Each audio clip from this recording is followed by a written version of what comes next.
Can you get six-pack abs at the age of 45? Well, I am age 51.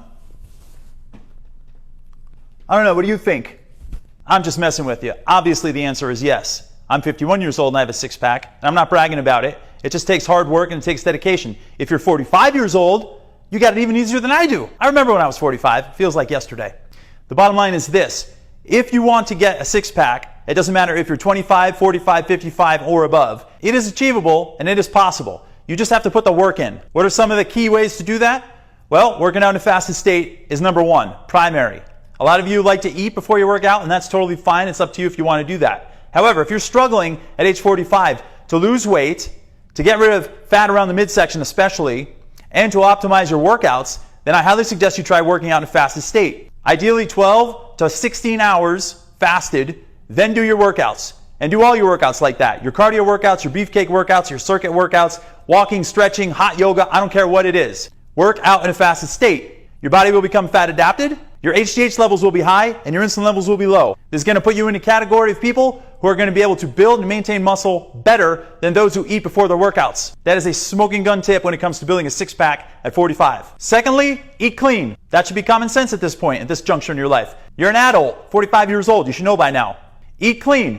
Minimally processed foods, as close to Mother Nature as possible, as organic and local as possible, and balanced meals. And when I say balanced, I mean a balance of protein, carbs, and fat. Should you prioritize protein? No. Should you prioritize fat? No. Should you prioritize carbs? No. You should prioritize everything, including fiber. In fact, let's talk about fiber. I suggest you get 55 to 60 grams a day. Yeah, that's way above the CDC's recommendation of 25 to 30, or whoever the heck sets the standards out there for fiber intake. Why? Because fiber helps fill you up and it helps populate and colonize the good bacteria in your gut. The more fiber you have, the better you're going to colonize that bacteria in your stomach. The good bacteria, the one that helps you break down and digest food better. So think about it. If you work out in a fasted state and you follow a time-restricted eating protocol where you're eating in a 6 to 8 hour window a day, that only gives you enough time to have maybe 2 meals. Wouldn't it be worth your while to make sure that you digest that food really well? Yes. And guess what? I, at age 51, have been doing this for years. Well before I was 45 years old, I might add.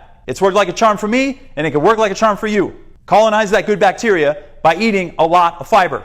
Now, another nutritional tip I'm going to give you is eat a lot of prebiotic and probiotic foods combined. Don't just focus on probiotics. I love sauerkraut and kimchi and kombucha and kefir and all these probiotic foods just like everybody else does. But I don't rely on them to help improve my gut health. What I rely on is the prebiotics, because probiotics already exist inside your gut and you want to populate them and colonize them by eating prebiotic foods and beverages. Things such as asparagus, onions, garlic, leeks, bananas, edamame, oatmeal, artichokes. All these foods are high in prebiotics. Make sure to eat them, make sure to get them in your diet. Now let's talk about actual workouts. High intensity interval training, 6 days a week, no questions asked. Let's not even screw around and beat around the bush. None of this like, let's do a set of deadlifts and go around and talk to all our friends in the gym for 5 minutes and come back and do another set. Yeah, that might build raw power or strength, but it's not going to do diddly for a six-pack. You've got to put your foot on the gas, my friend, and keep it on the gas at all times. High intensity interval training can be done with weight training, but I like to do it with circuits. Do lots of kettlebell work, a lot of compound exercises, a lot of functional exercises where you have multiple body parts working at once. And in between sets, don't just stand around. Do some jump rope, walk in place, do some step-ups on a BOSU or on a step-up block. Do things like that to increase your caloric expenditure. And when you're doing exercises, focus on ones that engage your abs at all times. For example, instead of doing bench presses with dumbbells on a bench, do them on a stability ball. And I know a lot of you are pointing your finger at the screen right now, yelling and saying, who is this idiot? Because I read in a study that if you do dumbbell exercises on a stability ball, it's going to reduce your strength. Yeah, well, when you're 45 years old, you want to think in terms of being functional and being mobile and building a six-pack. I thought that's why you came here in the first place. Trust me when I tell you this. I've been using a stability ball for chest presses and other like exercises for years, and I'm still able to maintain a huge amount of strength, and I can put some heavy dumbbells up on that stability ball. The experts that try to tell you not to use a stability ball because they think you're not going to build strength, they're lying to you. You can build a ton of strength still. And secondly, when you're on a stability ball, you're unstable. So you have to contract your glutes, your hamstrings, your abs, and all these different subset muscles that are going to enable you to build more lean muscle mass. But again, we go back to the fact that we're trying to build a six-pack. So if you're doing a dumbbell press on a stability ball, you're going to be able to burn more calories, recruit more muscles, and you're going to get the abs engaged a lot more. Another thing I suggest is doing Turkish get-ups and go back and forth 5 to 6 times each side in sets, and go as heavy as you can. Start light and start going heavier as you go along. Turkish get-ups are great exercises for building ab strength, ab definition, and burning a ton of calories as well. Lastly, I'm going to suggest getting some good sleep. That's when you sleep that your body goes into recovery mode. HGH levels rise.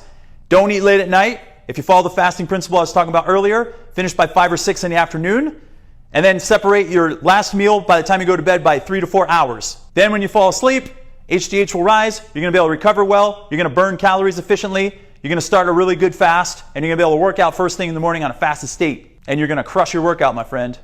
And then in between, stay away from the stupid habits. No alcohol. Just drink water as your main beverage. Not a lot of sugary beverages. No soda. No junk food. None of that crap. Just stick to the principles. So to summarize, it looks like this. Work out in a fasted state.